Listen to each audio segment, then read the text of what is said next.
저녁 식사 맛있게 하셨어요? 못 하시고 오신 분들도 계시죠? 이렇게 저녁 예배를 우리가 현장 예배를 여러분들과 함께 드릴 수 있는 게 얼마나 감사한 일인지 모르겠습니다.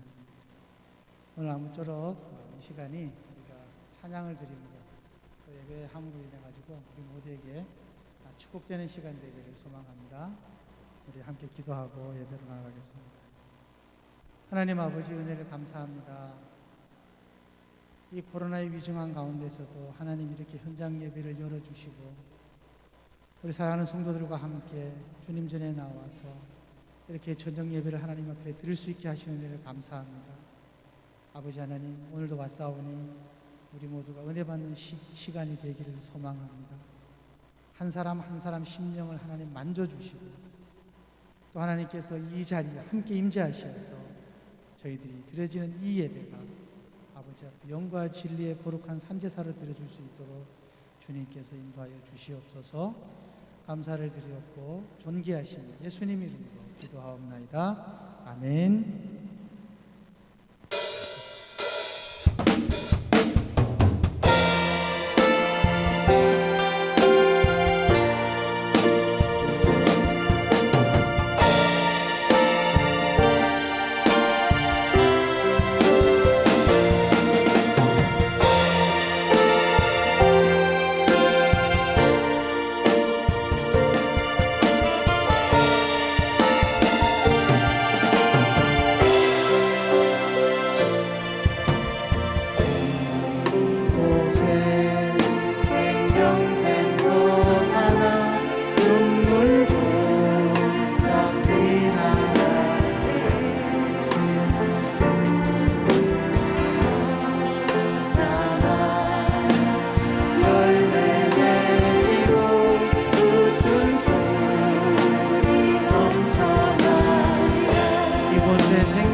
할렐루야.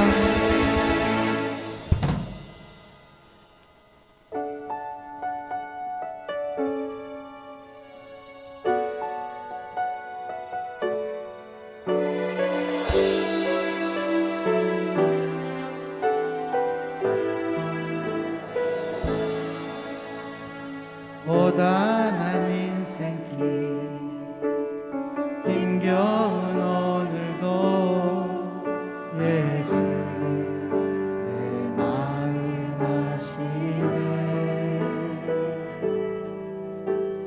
지나간 아픔도 마주할 세상도 예수 내 마음 아시네. 한 번 더 고백할까요? 고단한 인생 고단한 인생 힘겨운 오늘도 예수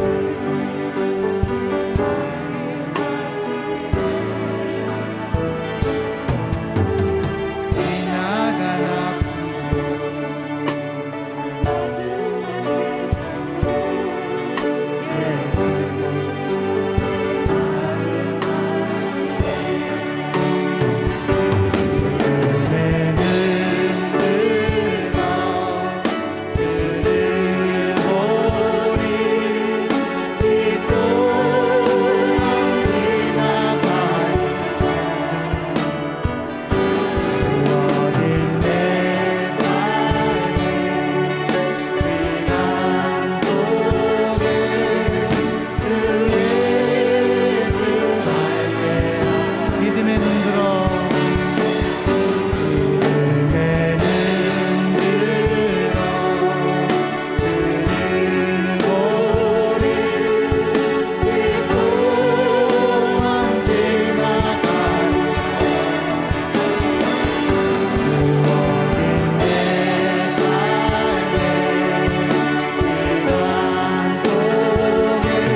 하루를 살아도 기쁨으로 가리 예수 함께 하시네. 후회도 염려도 온전히 맡기리 예수 함께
고백합시다.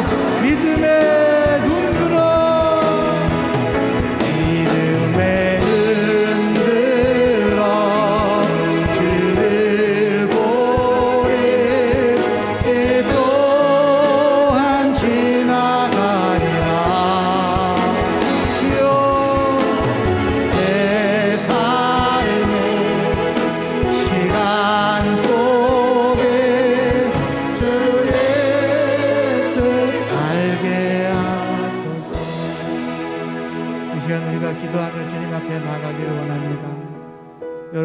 먼저 기도할 때에 하나님 앞에 감사의 기도를 드립시다. 참으로 긴 시간 동안 우리가 비대면 예배로 주님 전에서 함께 예배를 드리지 못했던 날들이었습니다. 이제 하나님께서 은혜를 주셔서 이제 저희가 이렇게 현장 예배로 하나님 앞에 드리게 됨을 여러분 무엇보다도 주님 앞에 감사의 기도를 드리십시오. 더불어서 이 예배가, 이 현장 예배가, 이 열렸던 예배가 더 이상 닫혀지는 아픔과 고통이 생기지 않기를 위해서 우리 모두 기도해야 할 때인 줄 믿습니다. 이제 기도의 워밍업도 시작하고 또 여러분과 저 모두가 주님 앞에 정말 갈급하는 심정으로 주님 앞에 나와서 날마다 기도하는 생활로 우리의 이 위기들을 넘겨갔으면 좋겠습니다. 하나님께서는 저희들에게 항상 열려주십니다.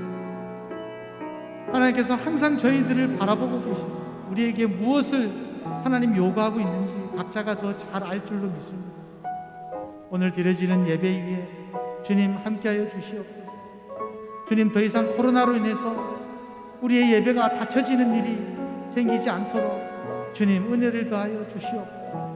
위하여 기도하시고요. 오늘 말씀 주실 목사님을 위해서 우리 함께 큰 소리로 우리 주여 한번 부르시고 주님 앞에 기도하며 예배로 나아가겠습니다. 주여, 주여. 하나님 아버지 은혜와 사랑을 감사합니다. 하나님, 닫혔던 예배의 문을, 현장 예배의 문을 활짝 열어주시고 오늘도 이렇게 사랑하는 성도들과 주님 전에 나와서 아침부터 하나님께 예배할 수 있는 은혜를 주시고 감사합니다. 하나님, 그간에 저희들이 잘못했던 모든 것 주님 용서하여 주시옵소서. 주님 긍휼의 은혜를 더하여 주시옵소서. 이 시간도 하나님 이 자리에 임재하시옵소서. 우리의 예배를 받아 주시옵소서. 우리의 찬양과 우리의 기도를 하나님 응답하여 주시옵소서. 하나님, 더 이상 코로나로 인하여 우리 모두가 아픔으로 고통당하지 않도록 주님 붙잡아 주시옵소서. 사랑하는 성도들과 함께 날마다 주님 앞에 기도하기를 원합니다. 기도의 워밍업을 시작하기를 원합니다. 바라옵건대 하나님, 저희들에게 은혜를 도와주시어서 우리가 날마다 주님 전을 찾게 하시고 주 앞에 무릎 꿇게 하시고 주님과 교통되는 삶을 살아가줄 수 있도록 인도하여 주시옵소서. 오늘도 왔사오니 이 예배를 하나님 기쁘게 받아주시옵시고 이 예배 가운데 하나님 함께 하시어서 저희들의 이 예배 속에 주님의 축복의 은혜가 차고 넘치도록 부어 주시옵소서. 오늘도 사랑하는 목사님 하나님께서 당위에 세우셨사오니 그 음성을 모아여 주시옵시고 하나님께서 영육간의 강건함으로 이끌어 주시어서 말씀이 증거될 때마다 우리가 하나님의 음성을 들을 수 있는 놀라운 축복의 시간이 되어지도록 인도하여 주시옵소서. 이 한 시간 모든 것을 주님께 맡겨드리기를 원합니다. 주님만이 홀로 이 영광을 받아 주시옵소서. 감사를 드리옵고 존귀하신 예수님 이름으로 기도하옵나이다.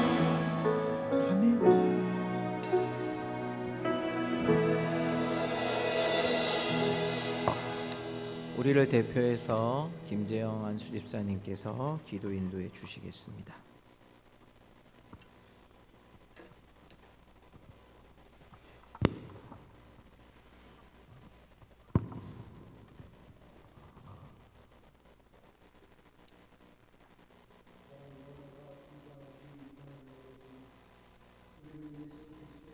말미암아 하나님의 영광된 백성을 삼아주심에 감사와 영광을 드립니다.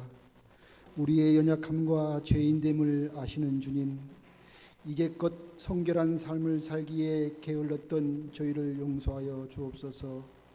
깨끗한 심령으로 주님의 영광을 대할 수 있도록 정결한 마음을 허락하여 주옵소서. 아버지 하나님, 우리의 행동과 입술로 주님의 영광을 가리는 삶이 있었음을 고백합니다.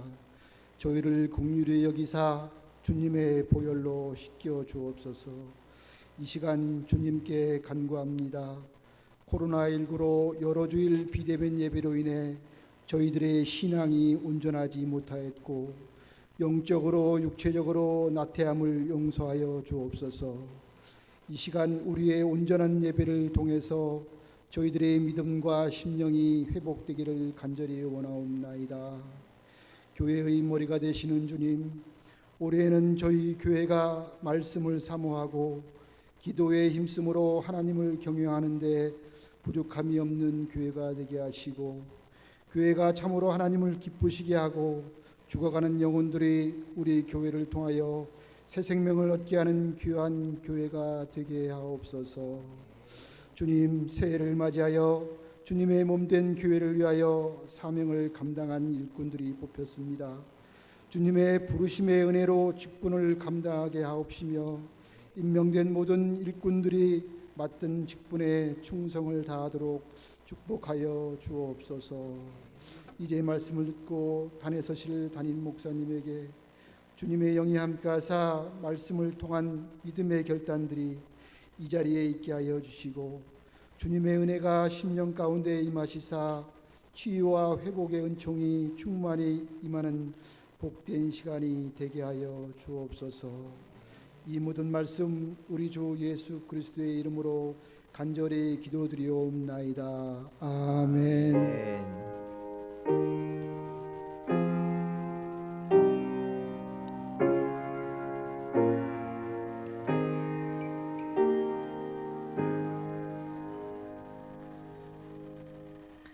오늘 주신 하나님의 말씀은 누가복음 4장 38절에서 44절의 말씀입니다.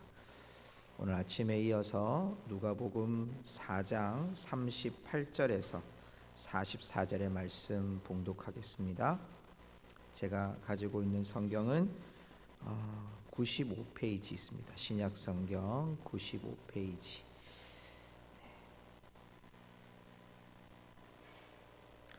누가복음 4장 38절에서 44절 봉독합니다. 38절입니다. 예수께서 일어나 회당에서 나가사 시몬의 집에 들어가시니 시몬의 장모가 중한 열병을 앓고 있는지라 사람들이 그를 위하여 예수께 구하니 예수께서 가까이 서서 열병을 꾸짖으신대 병이 떠나고 여자가 곧 일어나 그들에게 수종드니라. 해질 무렵에 사람들이 온갖 병자들을 데리고 나아오매 예수께서 일일이 그 위에 손을 얹으사 고치시니 여러 사람에게서 귀신들이 나가며 소리질러 이르되 당신은 하나님의 아들이니이다. 예수께서 꾸짖으시사 그들이 말함을 허락하지 아니하시니 이는 자기를 그리스도인 줄 알미러라. 날이 밝음에 예수께서 나오사 한적한 곳에 가시니 무리가 찾다가 만나서 자기들에게서 떠나시지 못하게 만류하려 하매 예수께서 이르시되 내가 다른 동네들에서도 하나님 나라 복음을 전하여야 하리니 나는 이 일을 위해 보내심을 받았노라 하시고 갈릴리 여러 회당에서 전도하시더라. 아멘. 광고 말씀 먼저 드립니다. 코로나의 우리 상황 속에서 이제 다음 주까지 우리가 정규 예배는 좌석수 20%에 준해서 예배를 드립니다. 저희 교회는 총 좌석이 한 400석 가량이 있습니다. 우리 장로님들과 확인을 다 했습니다. 2층까지 준 2층까지 전부 다 확인해서 저희가 400석, 그래서 80명이 예배를 드릴 수 있는데요. 저희 교회 성도님들의 숫자보다는 이게 낮아요. 그래서 다 수용할 수 없을 것 같았는데 지금 저희 교회에 오지 못하는 군인 가족들이 한 10가정 정도 되고요. 또 우리 청년들이 좀 못 오는 경우들도 있고, 그래서 이런 상황들을 좀 그분들은 우리가 인터넷 실시간 예배로 좀 파악을 하고, 그래서 우리가 오늘 주일 낮 예배부터 그렇게 지금 지난 수요 예배부터 저희가 드리고 있습니다. 기억하시고 우리 예배는 되도록이면 실시간으로 올리려고는 하지만 여러분 그 예배를 마치고 난 후에 주일 낮 예배는 전체적으로, 또 다른 예배들은 되도록이면 우리가 좀 편집을 해서 설교하는 부분이나 이런 부분만 좀 올리든지 해서 계속해서 말씀이 좀 이어갈 수 있는 그런 시간을 가질 수 있도록 하겠습니다. 교육부서는 비대면 예배가 기준인데 우리 또 열 수 있는 예배들은 또 열어서 함께 예배 드려도 됩니다. 우리 장로님 말씀하셨던 것처럼 우리도 그렇게 좀 계속 기도해서 이런 상황이 우리가 이 정도로만 지속이 돼도 계속 예배를 드릴 수가 있어요. 근데 이거보다 더 이렇게 좀 규제가 강화되어지면 또 우리가 비대면 예배로 가야 될 상황이 되니까요. 여러분 같이 기도해 주셨으면 좋겠고, 내일부터 이제 우리가 정상화 좀 될 때까지 저희가 좀 성전에 기도로 좀 채우는 기도의 워밍업을 좀 하려고 합니다. 특별한 프로그램은 아닙니다. 여러분에게 제가 이 부분을 함께 나눈 것은 이제 우리가 비대면 예배라고 해서 또 그런 상황이라고 해서 교회에 모이지 말라라는 것은 맞아요. 뭐 그렇게 이제 나라에서 규제를 했지만 저희들은 채워야 될 것이 신앙적인 하나님 앞에서 드려야 될 시간들을 여러분 채우셔야 됩니다.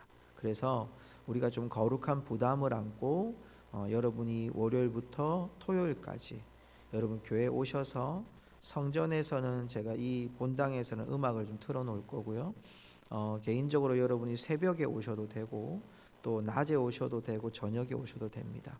오셔서 단 5분이라도 10분이라도 이 성전에 이 예배가 우리 가운데 얼마나 귀하고 소중하고 열려졌는지 하나님 아버지 앞에 우리가 이 세상에 대해서 긍정적으로 좀 대응하고 반응해야 될 것이 신앙적인 반응이 바로 이런 기도의 워밍업을 계속해 나가서 성도들이 함께 이 자리에서 좀 기도가 채워지는 저희들이 되었으면 좋겠다라는 생각이 듭니다.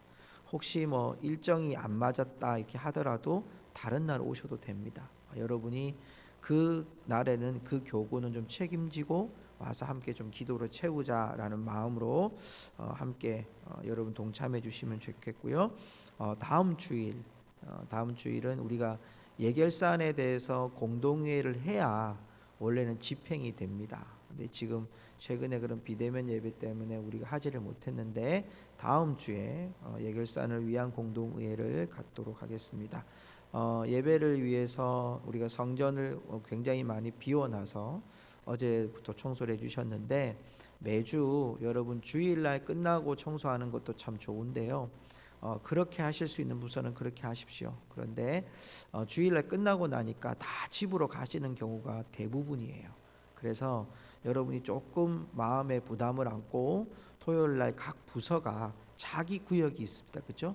자기 구역만이라도 좀 깨끗하게 정리해 주시면 우리가 다 같이 좀 기쁨의 예배가 되지 않을까 생각이 듭니다.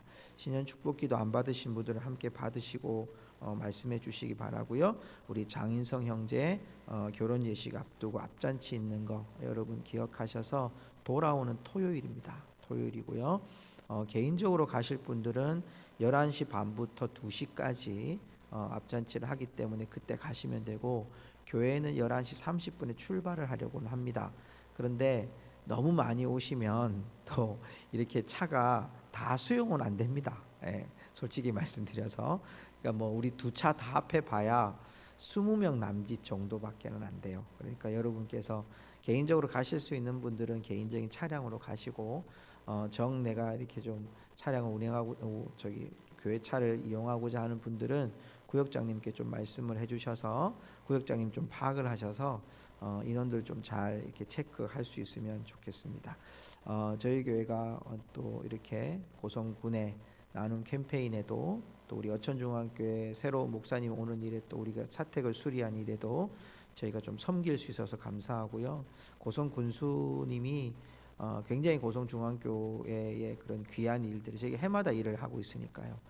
너무 감사하다고 또 우리 복지부 과장님, 부장님도 또 그런 연계해서 좋은 일들을 했으면 하는 마음들이 참 많으시더라고요.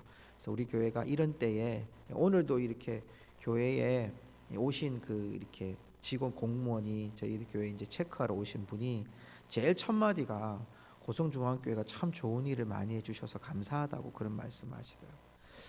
정말 우리가 기도 많이 하고 올해는 더 많은 곳에 이 사랑을 좀 나눠줄 수 있는 교회가 되기를 간절히 축복합니다. 축복합니다.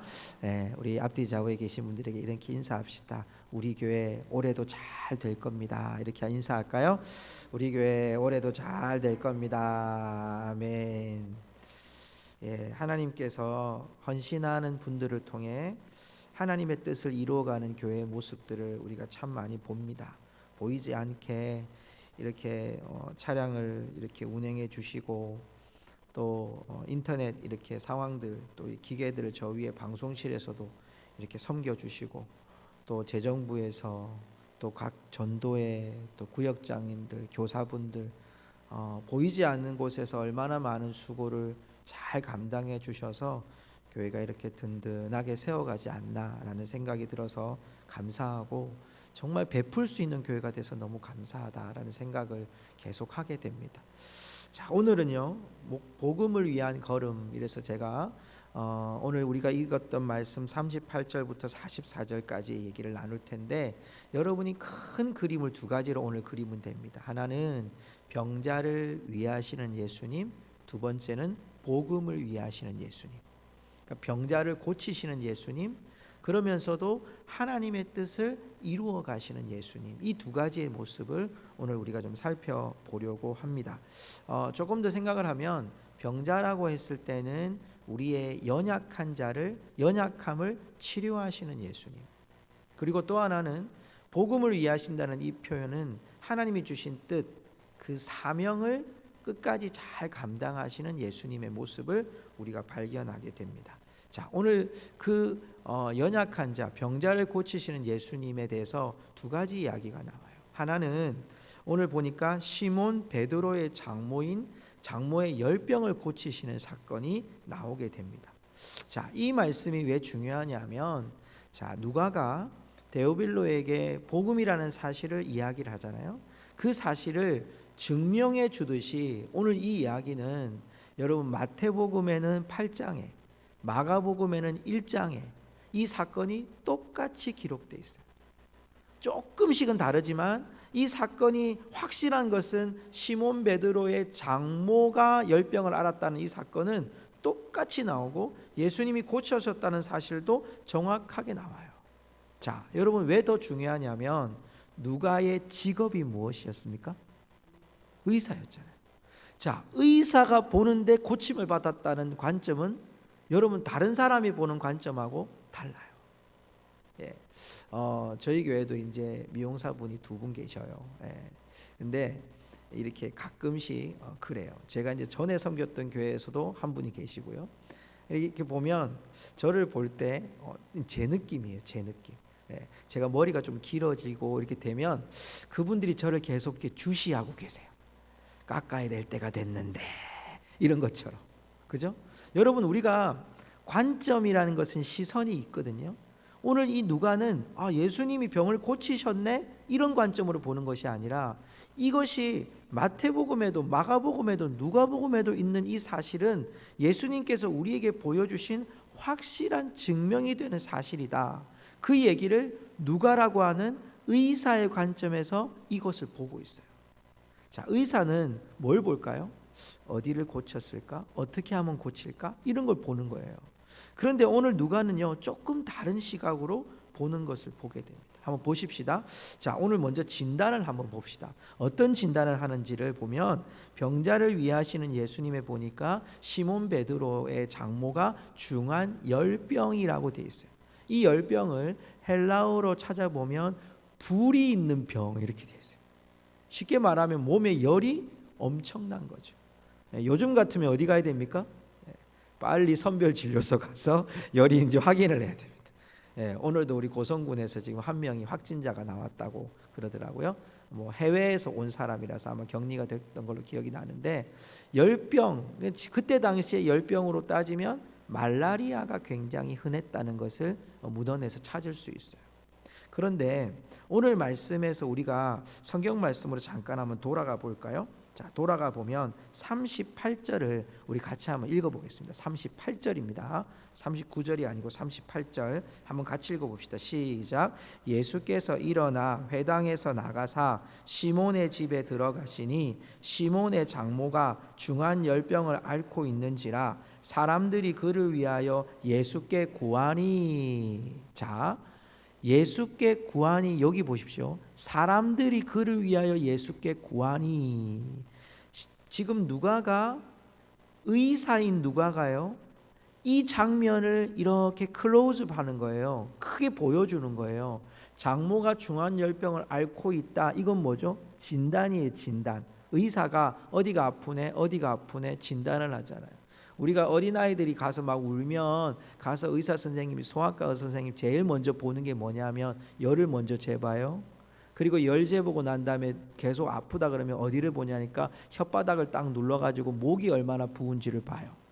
그리고 그 다음에 또 보는 게 어디냐면 귀를 봐요. 귀에 혹시나 중이염이나 이런 게 있는지를 보는 거죠.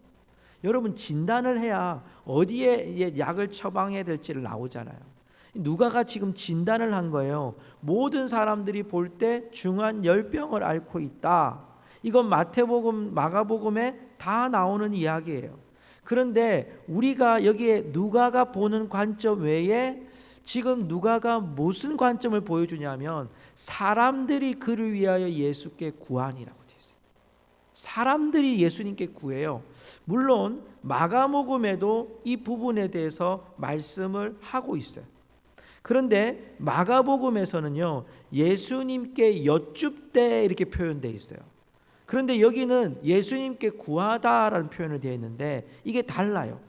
여쭙다는 얘기는 예수님, 이 병이 어떻게 하면 치료될 수 있습니까? 헬라어 원문에 보면 좀 그래요. 예수님, 이 병이 지금 아픕니다. 도와주십시오. 이 정도예요. 근데 여기에 예수께 구하다라고 하는 표현은 간청하다, 하나님 앞에 도움을 간절하게 구하다, 이런 표현이 여러분 예수께 구하다라고 하는 표현이에요. 그 누가의 관점은 다른 복음서와 다르게 하나님, 이게 지금 어떤 기도입니까? 그를 위하여 예수께 구하다는 것은 예수님께 간청하는 것. 예수님, 우리의 한계는 이 질병을 나을 수가 없어요.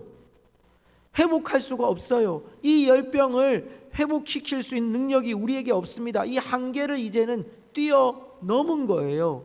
예수님, 예수님이라면 이 연약한 한 여인을 예수님 낫게 해주실 수 있습니다 라고 예수님께 믿음으로 간청하고 있어요. 간청하고 강청하고 애절하게 부르짖는 장면이 오늘 여러분 누가복음 4장 38절에 누가가 우리에게 보여주는 장면이에요. 누가는 누구라 그랬어요? 직업이 의사잖아요. 의사가 진단을 한 거예요. 열병이다. 그런데 그 열병을 치료할 수 없다는 게 진단인 거예요.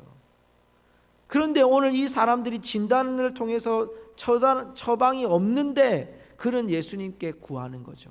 진정한 처방이 누구시라는 거예요? 예수님께 그 처방을 구하는 거예요. 예수님께 그 치료제를 구하는 거예요. 예수님께 회복하는 열쇠를 구하는 거예요. 그 장면을 오늘 누가가 우리에게 보여주는 거예요. 자, 그리고 예수님께서 이 장면에서 어떻게 하시는지를 39절에서 보여줘요.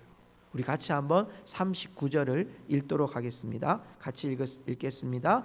예수께서 가까이 서서 열병을 꾸짖으신대 병이 떠나고 여자가 곧 일어나 그들에게 수종드니라. 아멘. 자, 여기 예수님의 모습을 잘 보십시오. 마치 환자가 의사한테 딱 갔는데 의사가 여러분 치료하는 방법을 보세요. 첫 번째, 예수님이 가까이 서서. 두 번째, 열병을 꾸짖으십니다. 그리고 병이 떠나고 일어나 예수님께 수종드는 장면이 나와요. 자, 여기에 예수님이 가까이 가십니다. 그리고 병을 꾸짖으십니다. 그리고 병이 떠나는 거예요. 우리가 오늘 아침 말씀을 나눴던 것처럼 예수님의 권위와 예수님의 능력이 전해질 때 귀신 들린 자 사람이 온전해졌던 것처럼 오늘 여기도 열병을 앓고 있던 이 여인이 예수님이 가까이 가서서 꾸짖으실 때, 예수님의 터치가, 예수님의 손길의 역사가 일어날 때, 예수님의 권위와 이름이 일어날 때 치료되고 회복하는 역사가 일어나는 거죠. 성도 여러분, 여기에 보십시오. 저는 이 말씀을 그 원어로 읽어보면서 여러분 그 헬라어 원문에 보면 이 말을 읽을 때 우리가 지금 성경 말씀에 보면 예수께서 가까이 서서 열병을 꾸짖으신데 병이 떠나고 여자가 곧 일어나 그들에게 수종드니라. 이 사건이요, 여기 병이 떠나고 여자가 일어나 그들에게 수종드는 요 사이에 우리 한글에는 나오지 않은 원문의 한 단어가 있어요. 너무나도 많이 쓰는 단어, 카이라는 단어예요. 우리 이제 오늘 저녁 예배니까 한번 따라해 볼까요? 카이. 이게 뭐냐면 그리고라는 뜻이에요. 그리고라는 뜻은 뭐냐면 이 사건이 한순간에 일어나고 한참 있었다가 일어난 일이 아니라 예수님이 서셔서 꾸짖으실 때 병이 떠나고 이 여인이 벌떡 일어나서 예수님께 수종드는 일이 지금 한순간에 계속 일어나는 사건이었다. 누가가 의사인데 그 모습을 보고 그대로 쓴 거예요. 지금 이 여인이 열병을 앓았고 인간의 한계를 뛰어넘을 수 없는, 어떻게 보면 죽을 수 있는 상황인데 예수님이 오셔서 쓰시니까 열병이 떠나가고 예수님께 수종드는 사건이 벌어진 거예요. 한순간에 이 사건으로 인해서 이 여인이 예수님께 수종드는 역사로 바뀌어지는 것을 보게 돼요. 온전한 회복이 무엇일까요? 오늘 여기 보면 간청하고 치유받고 회복했어요. 그리고 이 여인이 그지 보십시오. 39절에 보면 그들에게 수종드니라. 마태복음에 보면 예수님께 수종드니라라고 표현되어 있어요. 자, 여러분 진정한 여인의 회복은 누구를 수종들게 되어 있어요? 예수님을 수종들어요. 그 말은 예수님을 알았다. 베드로의 장모가 열병을 앓았을 때는 예수님을 알지 못하던 그 여인이 열병을 회복하고 난 후에 그가 일어나 예수님께 수종들었다는 것은 예수님이 누구이신지를 이 여인이 알았다는 거죠. 오늘 이 누가는 이 사건을 이렇게 보고 있는 거예요. 열병을 잃었던 여인이 예수님 때문에 나음을 입었고 예수님께 수종드는 여인이 되었다. 한 병자를 고치고 회복시키시는 예수님의 모습을 그대로 보여주는 한 장면. 자, 또 하나의 장면이 40절에서 41절에 나오는데 이 이야기도 여러분 마치 이렇게 함께 되어 있는 것처럼 보이지만 잘 보시면 40절의 이야기는 온갖 병자들을 데리고 나오매 예수께서 일일이 그 위에 손을 얹으사 고치신. 일일이 손을 얹으사 고치신. 우리 한번 따라합시다. 일일이 손을 얹으사 고치시니. 아멘. 여러분, 주님이 저와 여러분의 삶을 이렇게 만져주시기를 주의 이름으로 축복합니다. 이 말씀 보니까요, 제가 도전이 되더라고요. 성도들에게 내가 일일이 손을 얹고 기도하는 일이 얼마나 중요한가.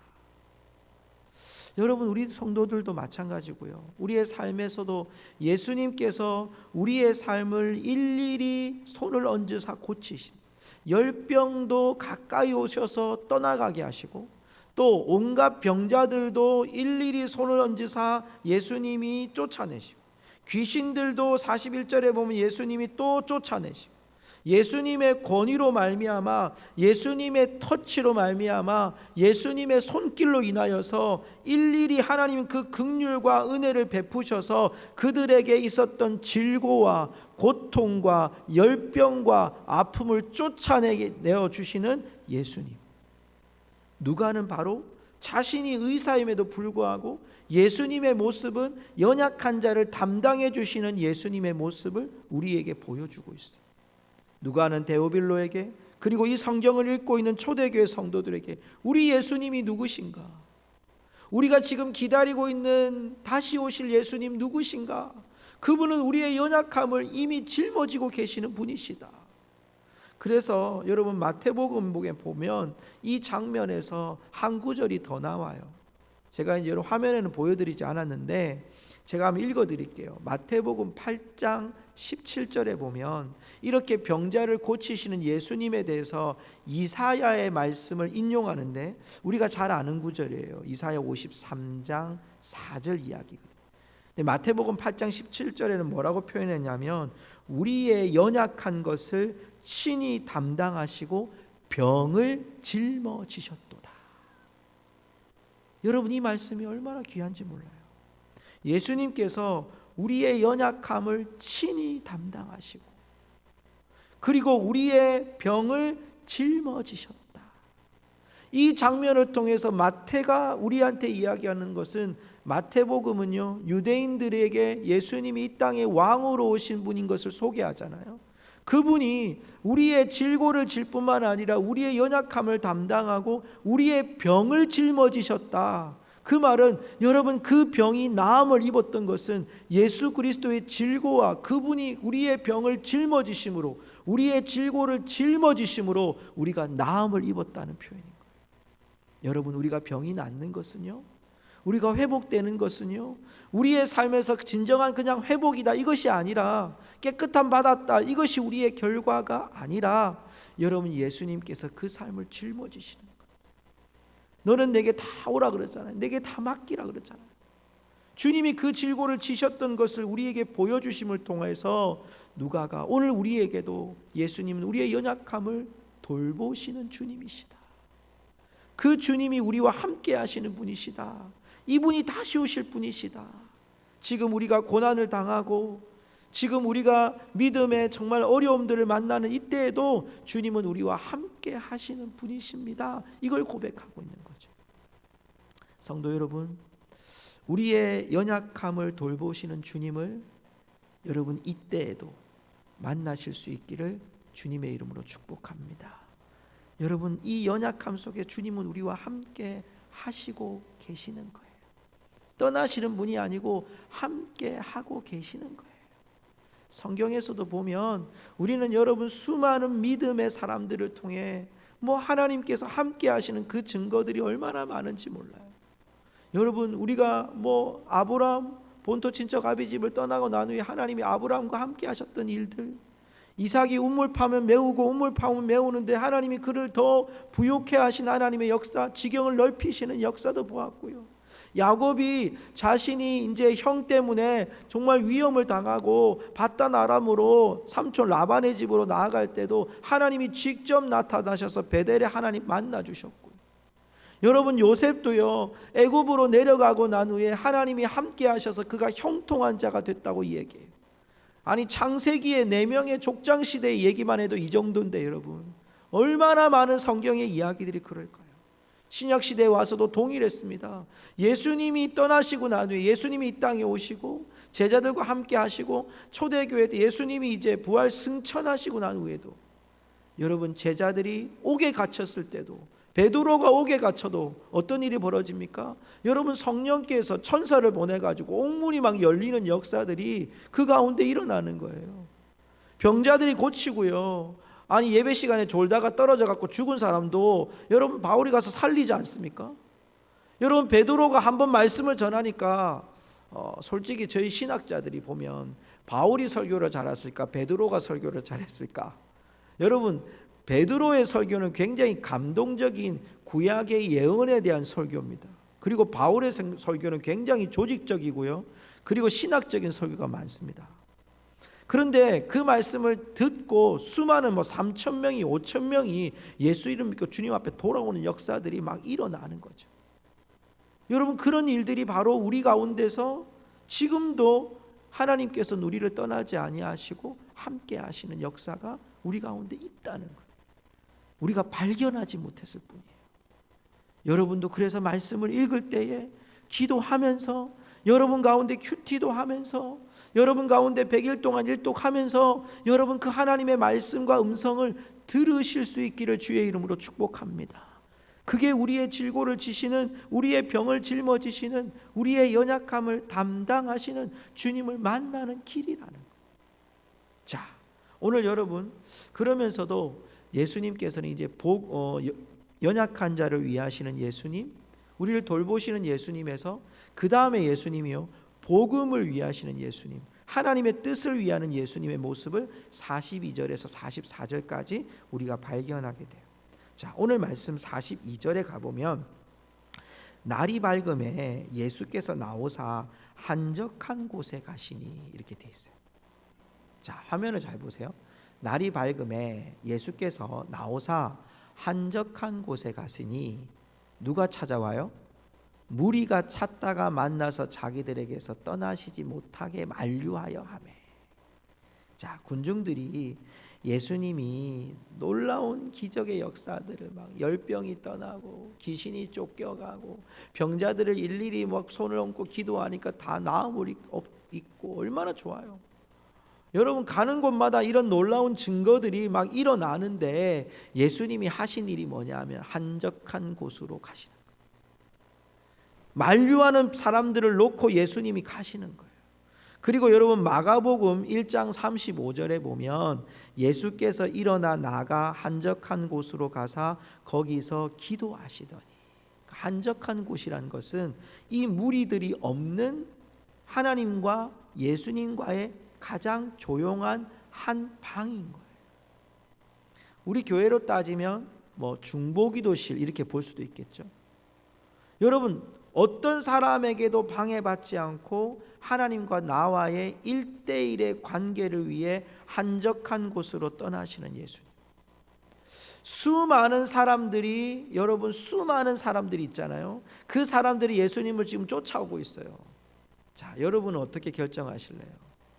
여러분이 지금 예수님의 입장이에요. 수많은 사람들이 여러분 뒤에서 졸졸졸졸 따라오는 거예요. 여러분의 능력이 막 일어나는 거예요. 사람들이 여러분 막 찬사를 박수를 치는 거예요.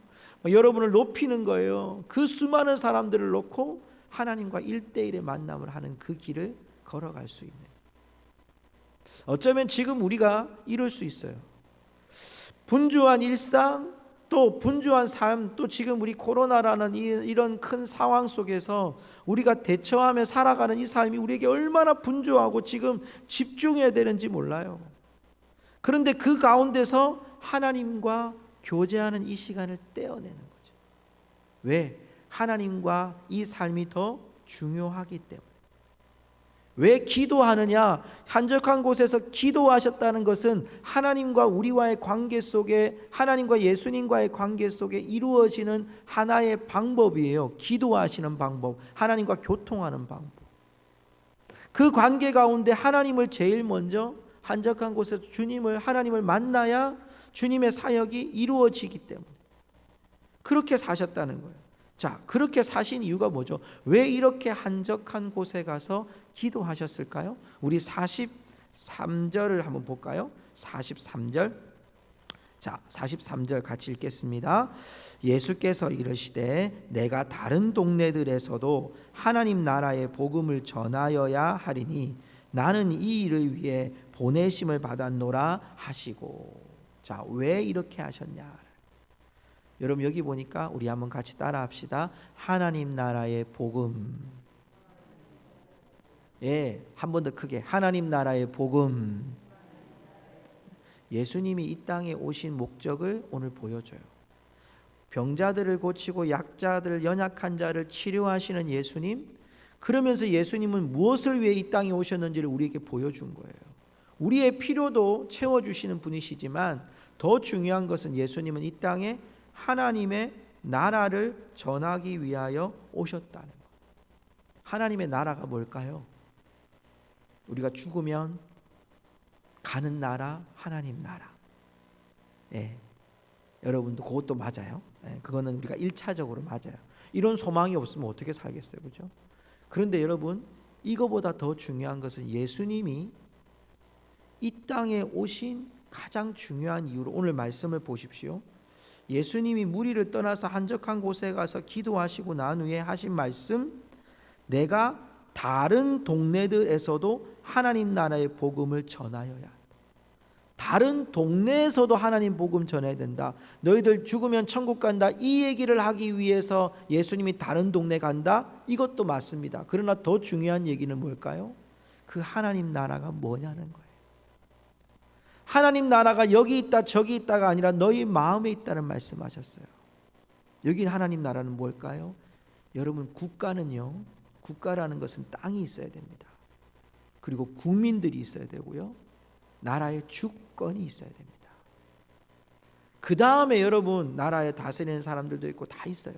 근데 중요한 건 이 나라의 주권이 어디에 있느냐, 이게 중요하죠. 여러분, 하나님의 나라의 주권은요, 하나님께 있어요.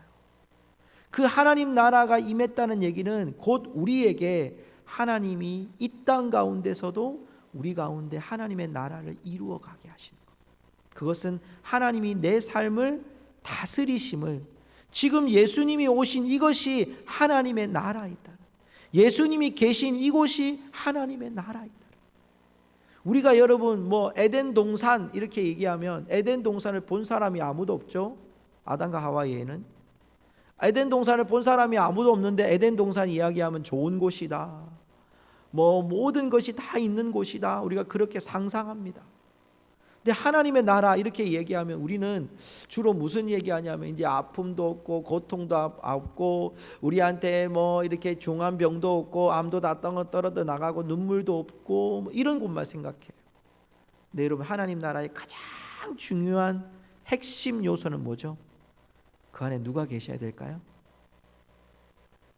나만 있으면 됩니까? 나만 있고 모든 게 다 편안해지면 하나님 나라일까요? 사람들은 그걸 천국이라고 얘기합니다.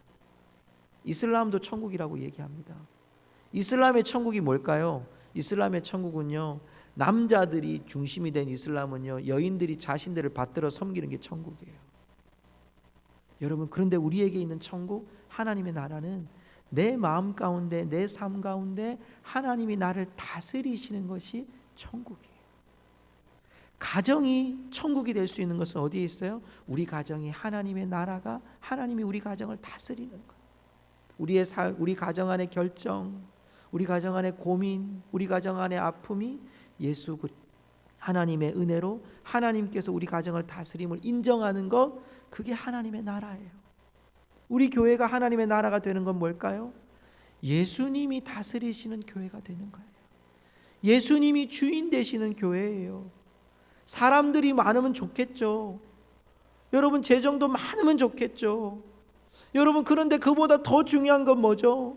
여러분, 그 안에 하나님이 다스리지 않는 나라는요, 분열과 싸움과, 아무리 큰 교회와 큰 건물을 지었다 할지라도 그 안에 하나님 나라가 없이 싸움과 갈등과 분쟁과, 여러분, 그런 것들로 소용돌이 친다면 얼마나 고통스러운 교회가 되겠어요. 여러분, 그렇게 되면 안 되잖아요. 이 나라도 마찬가지예요. 우리가 섬기는 여러분의 직장도 마찬가지예요. 그곳에서 하나님의 나라가 이루어지기 위해 주님이 우리를 보내신 거예요. 주님이 왜 다른 마을에 가셨습니까? 죽으면 천당 간다, 이 얘기만 하시려고 하는 것이 아니라 너희 안에 예수님을 품고 있는 것이 하나님의 나라다. 그 나라를 너희들이 만들어야 된다. 그 나라에 내가 임하기를 원한다. 주님 그렇게 말씀하시는 거예요.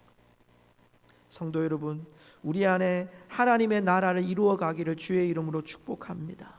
오늘 주님은요, 하나님의 나라의 복음을 위해서 반드시 이 사명을 위해서 예수님은 복음을 위한 걸음을 사셨어요.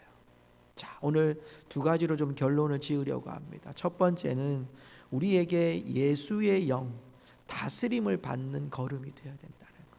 주님의 돌보심 안에서 사단의 영에 끌려가지 않고 정말 주님이 우리를 일일이 만지시고 돌보시는, 여러분, 그 은혜가 우리 가운데 있기를 주의 이름으로 축복합니다.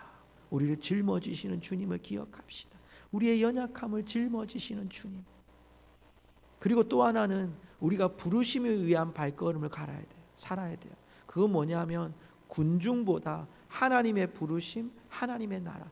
여러분이 성경을 읽은 이 시간에, 읽어가는 시간에 여러분이 우리의 핸드폰을 다 이렇게 끄고 그 속에서 하나님의 말씀에만 이렇게 집중할 수 있는 게 하나님 나라가 되는 거예요.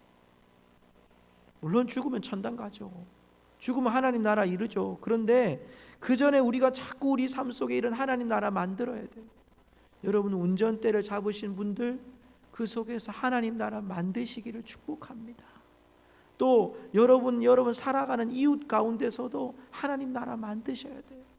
싸우고 갈등하고 욕하고 이런 곳을 만들지 말고 여러분 가정 안에서 이 하나님 나라 만들어 가야 돼요. 조금 있으면 또 명절이 다가오지만 여러분 그 속에서도 여러분의 가문 안에서도 하나님 나라 만들어가는 것이 무엇인지를 우리가 이때에 좀 더 내가 이익을 얻고 유익을 얻는 이런 방향이 아니라 그 속에서 하나님 나라 이루어가는 것이 뭘까? 여러분 그것을 우리가 고민해야 돼요. 군중의 심리가 아니라 사람들의 여론이 아니라 하나님의 나라를 이루어가는 하나님의 뜻이 이루어가는 그곳에 우리가 한적한 곳으로 하나님의 부르심을 입어서 살아가시다는 거죠. 우리 교회에 이제 제가 기도 워밍업이라는 마음을 품으면서 하나님 정말 우리가 이런 마음 가운데 성도들이 이곳에 기도가 좀 쌓였으면 좋겠습니다. 예배라고 하는 것이 우리 가운데 형식이 되지 않고 뜨거운 열정이 되고 도덕적인 법칙이 돼서 몇 번 예배 드린 것으로 만족하는 그게 아니라 이제는 예배 안에 은혜를 채워 가셔야 돼요. 예배 안에 여러분 하나님 나라를 채워서 가셔야 돼요. 우리가 언제 어느 때 예배를 드릴 수 있을지 모르는 이런 상황들을 계속 맞이하는 거예요. 그러면 여러분 정부하고 우리 싸워서 우리 투쟁하자 이기자 이런 것으로 여러분 우리가 나아가는 방향이 아니라 지금 우리에게 기회를 주신 이때에 하나님 앞에 우리가 하나님 나라를 어떻게 만들어갈까? 교회 안에서 여러분 가정 안에서 또 우리의 여러분 거처 안에서 하나님 나라를 자꾸만 만들어가는 연습들을 해 가셔야 돼요. 그래야지만 여러분 우리가 흩어져도 여러분 이 가운데 하나님의 뜻이 무너지지 않는 거예요.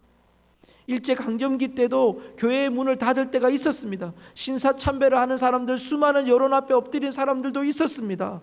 그러나 여러분 그 속에서 타협하지 않고 그들의 성전에서 그들의 가정에서 때로는 감옥에서 하나님 말씀을 듣고 찬양했던 수많은 믿음의 사람들 때문에 여러분 해방 이후에 교회가 다시 일어났고 살아났어요. 6.25 동란이 거쳤음에도 불구하고 교회의 문이 닫히진 않았습니다. 형식적으로 닫혔냐 열었냐 이걸 얘기하는 것이 아니에요. 그 믿음의 불꽃들이 불씨들이 계속해서 타오름을 통해서 이 땅에 하나님의 나라가 이루어졌다는 거죠. 여러분 지금이 우리에게 중요한 건 내가 중요한 것이 아니고요.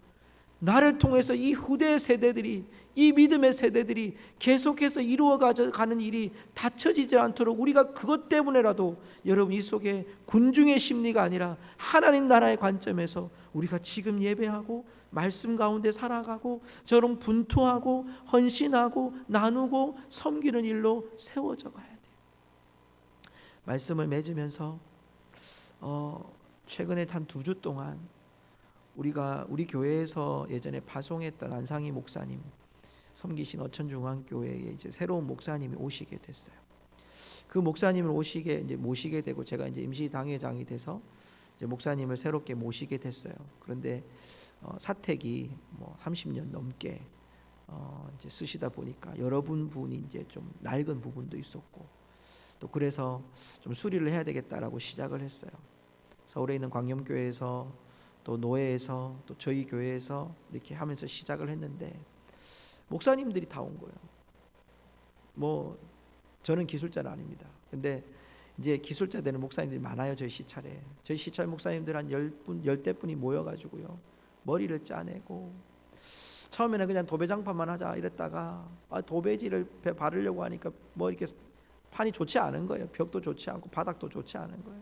그러면 또 다시 깎고 이것 좀 하고 요것만 끝내자 생각했다가 보니까 화장실도 바꿔주고 싶고 또 보니까 샤워실도 바꿔주고 싶고 또 하니까 주방도 이래가지고 새로운 목사님 사모님 쓰실 수 있을까 이러다 또 주방도 바꾸고 그러다 보니까 이게 이 창문도 너무 오래된 창문이 되니까 또 창문도 바꾸고 그래서 생각보다 돈이 오버가 됐어요.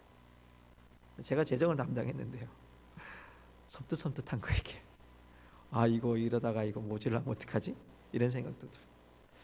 근데 하나님이 그 속에 하나님의 나라를 이루어가는 믿음의 사람들 목사님들을 통해서 우리가 선한 마음을 품고 이 일을 시작하니까요.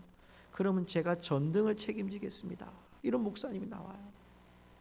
어떤 교회는 우리가 성탄절에 받았던 헌금을 다 이곳에 쓰겠습니다. 헌금하는 교회가 나와요.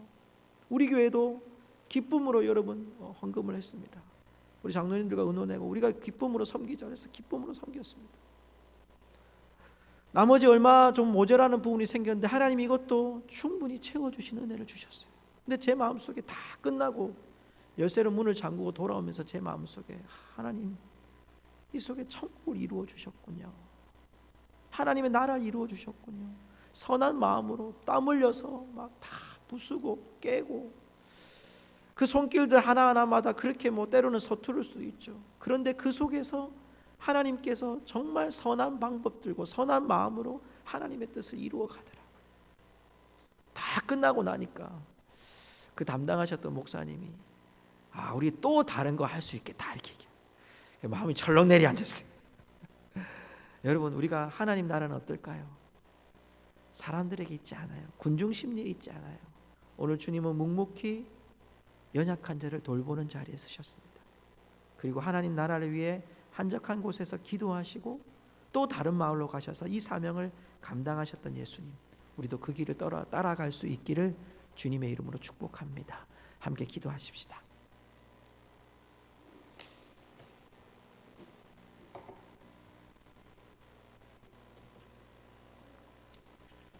우리 함께 잠깐 기도할 때 묵상으로 기도합시다. 하나님, 나를 통하여 하나님의 나라를 이루어 갈 수 있게 하여 주시옵소서. 하나님, 내가 연약한 자를 돌보게 하시고 한적한 곳에서 주님을 만나게 하시고 이제 우리가 다시 우리의 신앙의 워밍업을 시작할 수 있도록 도와주십시오. 다시 기지개를 펴고 움츠려지지 않고 한적한 곳을 찾아 주님과 함께 교제하고 대화하는 저희들 되게 해달라고 우리 함께 잠깐 기도하며 나아가겠습니다. 살아계신 하나님 아버지 감사합니다. 우리 안에 거하시는 주님의 은총이 오늘 이런 아버지 연약한 자를 돌보시고 또한 한적한 곳에 가셔서 기도하셨던 예수님, 그리고 내가 다른 곳에도 가서 수많은 사람들의 군중 소리보다 하나님의 그런 세미한 소리를 들으며 이 땅 가운데 하나님의 나라를 이루어갔던 그 예수님의 모습을 따라 우리도 하나님 연약한 자를 돌보고 또한 아버지 하나님 우리를 통해서 하나님의 말씀이 온전히 선포되어지고 하나님의 나라를 이루어가는 그 일을 감당하는 저희들이 되게 하여 주시옵소서. 하나님, 주의 교회가 정말 이런 하나님의 나라를 이루어가는 교회가 되게 하시고 주님의 주권이 살아있는 교회, 하나님의 이름이 살아있는 교회, 하나님 살아있는 성도들이 될 수 있도록 주님 인도하여 주시옵소서.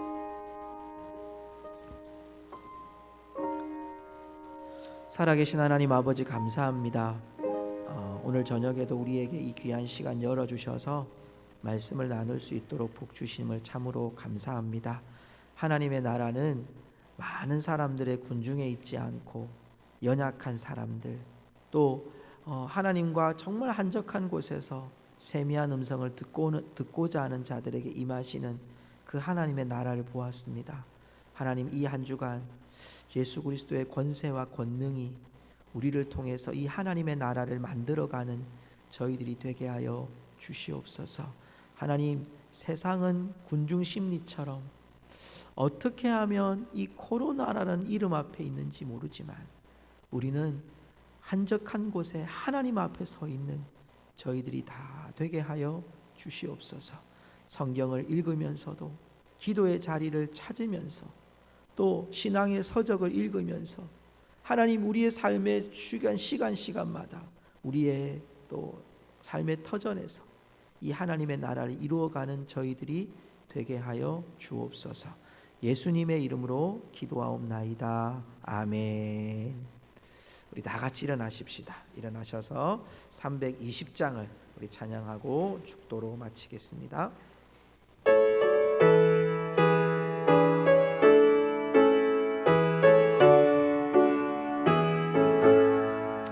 나의 죄를 정케 하사 주의 일꾼 삼으신 구세주의 넓은 사랑 항상 찬송합니다. 나를 일꾼 삼으신 주 크신 능력 주시고 언제든지 주 뜻대로 사용하여 주소서. 내게 부어 주시려고 은혜 예비하신 주, 주의 은혜 채워주사 능력 있게 하소서. 나를 일꾼 삼으신 주, 크신 능력 주시고 언제든지 주 뜻대로 사용하여 주소서. 죄의 짐을 풀어주신 주의 능력 그도다. 나를 피로 사신 예수 내 맘속에 오소서. 나를 일꾼 삼으신 주, 크신 능력 주시고 언제든지 주 뜻대로 사용하여 주소서. 주여 내게 성령으로 충만하게 채우사 생명수가 강물처럼 흐르게 하옵소서. 나를 일꾼 삼으신 크신 능력 주시고 언제든지 주 뜻대로 사용하여 주소서. 아멘. 지금은 우리의 연약함을 돌보시며 우리의 질고를 짊어지시는 예수 그리스도의 은혜와 그 아들을 우리에게 아낌없이 허락하신 예수 하나님의 넓고 크신 사랑과 성령님의 충만하신 역사가 오늘도 하나님의 나라를 나의 삶의 지경에 세우기 원하는 우리 모든 성도들의 머리 위에 지금부터 영원토록 함께 있을지어다. 아멘.